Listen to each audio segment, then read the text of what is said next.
الصلاة خير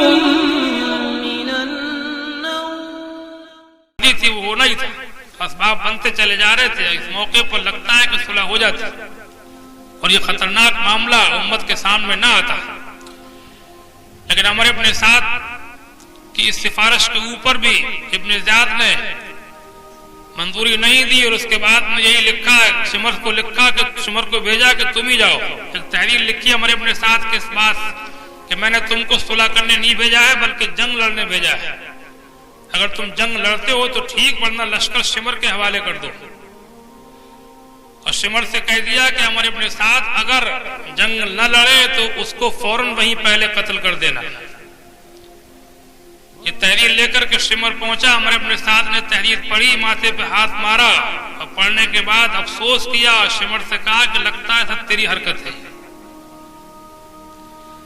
اور اس کے بعد کہا کہ لیکن میں تیرے ہاتھ میں کمان نہیں دوں گا، مہم میں خود ہی سر کروں گا اور جنگ میں خود ہی لڑوں گا۔ خلاصہ کلام یہ کہ ساری کی ساری جو راستے میں بات بننے والی چیزیں تھیں سب ناکام ہوئی۔ 9 تاریخ کی رات گزری، 9 تاریخ کی شام کو ان لوگوں نے جنگ کے نقارے بجائے، امام حسین علی مقام نے حضرت عباس کو بھیجا کہ ان سے کہو کہ ایک رات کی مہلت دیں، صبح کو جنگ لڑیں، ہم چاہتے ہیں کہ اس رات میں ہم عبادت کر لیں، اپنے مولا کی یاد کر لیں، قرآن کی تلاوت کر لیں، نوافل پڑھ لیں۔ حضرت عباس کے جانے پر یہ بات مانی گئی، اور رات کو امام علی مقام گھر والوں کی آخری رات تھی، آپ نے تمام اپنے گھر والوں کو جمع کیا اور فرمایا، ایک تقریر کی، ایک باز کیا، اور فرمایا کہ یہ رات کا اندھیرا ہے، یہ لوگ میرے خون کے پیاسے ہیں، تم لوگوں نے اپنی محبت و رفاقت کے حق ادا کر دیے ہیں، یہ جب مجھے پالیں گے تو پھر تمہارا پیچھا نہیں کریں گے، جب میں ان کے پاس رہوں گا تو پھر یہ تم کو ڈھونڈنے نہیں جائیں گے، میں چاہتا ہوں کہ تم لوگ چلے جاؤ، رات کے اندھیرے میں نکل لو، بہتر ہے اپنے گھر والوں سے بھی دوسرے لوگوں سے بھی آپ نے کہا، لیکن اللہ والے جو آپ کے ساتھ تھے، آپ بھی اللہ والے تھے اور آپ کے ساتھی بھی سب اللہ والے تھے، سب نے یہی کہا کہ آپ کے قدموں کے اوپر جان دے دینا، آپ کے نام پر قربان ہو جانا، مر جانا، اس زندگی سے بہتر ہے کہ جو آپ سے ہٹ کر کے ہم جئیں گے۔ ساتھیوں نے بھی، گھر والوں نے بھی، بھتیجوں نے بھی، چچا داد بھائیوں نے بھی، سوتیلے بھائیوں نے بھی، سب نے یہی کہا۔ آپ نے اپنی بیوی ام رباب حضرت شہربانو وغیرہ سے بھی کہا، اے شہربانو تم نے ہمارا حق ادا کر دیا ہے، تم بادشاہوں کے گھرانے کی بیٹی، تم نے مصیبتیں ہمارے گھر میں اٹھائیں، تم ایران کی شہزادی، تم نے مشقتیں ہمارے ساتھ جھیلی، تم نے اپنا حق ادا کر دیا ہے، کوئی حق ہمارا تم پر نہیں رہ گیا ہے، تم اپنے بچوں کو لے کر کے جا سکتی ہو۔ شہربانوں نے بھی کہا تھا کہ میرے تاجدار یہ نہ کہیں، زندگی میں نے شہزادی ایران بن کے بھی گزاری ہے، مگر مجھ کو اس زندگی کے اوپر ناز نہیں ہے، مجھے اس زندگی پر ناز ہے کہ جو میں نے رسول خدا کے گھرانے کی بہو بن کے گزاری ہے۔ میں اس موقع پر آپ کو چھوڑ کے چلی جاؤں، مصیبتیں ہیں، پریشانیاں اگر آپ کے لیے ہیں تو میرے لیے بھی ہیں، جو کچھ ہوگا اللہ تعالیٰ آپ کو صبر کی توفیق دے گا تو مجھے بھی صبر کی توفیق دے گا۔ میرے لیے آپ کا دیداری بہت ہے، میں آپ کو چھوڑ کے کسی قیمت پر نہیں جا سکتی، اور جہاں تک یہ بچوں کی بات ہے تو بچے تو میں نے آج کے دن کے لیے ہی پرورش کیے تھے، ان کو دودھ ہی اسی لیے پلایا تھا کہ وقت آنے پر یہ آپ کا حق ادا کر سکے۔ حضرت زینب جو آپ کی بہن تھی، شیر خدا کی بیٹی، ان کو بھی آپ نے یہی سمجھایا تھا کہ بہن تم بھی اپنے بچوں کو لے کر کے چلی جاؤ، مگر بہن نے بھی جواب دیا تھا کہ بھائی جان مصیبت تو بہت بڑی ہے، پریشانیاں تو بہت بڑی ہوئی ہیں، لیکن آپ اگر علی کے بیٹے ہیں تو میں بھی علی کی بیٹی ہوں، شیر خدا کی گود میں پرورش آپ نے پائی ہے تو میں بھی اسی گود کی پالی ہوئی ہوں، فاطمہ کا دودھ آپ نے پیا ہے تو میں نے بھی اسی ماں کا دودھ پیا ہے۔ میں عورتوں پر جہاد تو فرض نہیں ہے، لڑنا تو واجب نہیں ہے جنگ میں جاتی، مگر اتنا ضرور ہے کہ آپ کا ساتھ چھوڑ کے چلی جاؤں یہ گوارا نہیں کر سکتی۔ اور جہاں تک ان بچوں کی بات ہے، ان کو دودھ اسی لیے پلایا تھا کہ وقت پڑے تو اپنے ماموں کے ساتھ رہ کر کے جان قربان۔ سبحان اللہ، بے شک۔ ایک ایک نے یہی جواب دیا۔ رات اسی عالم میں گزری، یہ پوری رات امام حسین نے قرآن کی تلاوت، زہد و ورع، تقوی و طہارت، ذکر و شکر و فکر و تسبیح و تحلیل و تکبیر میں گزاری۔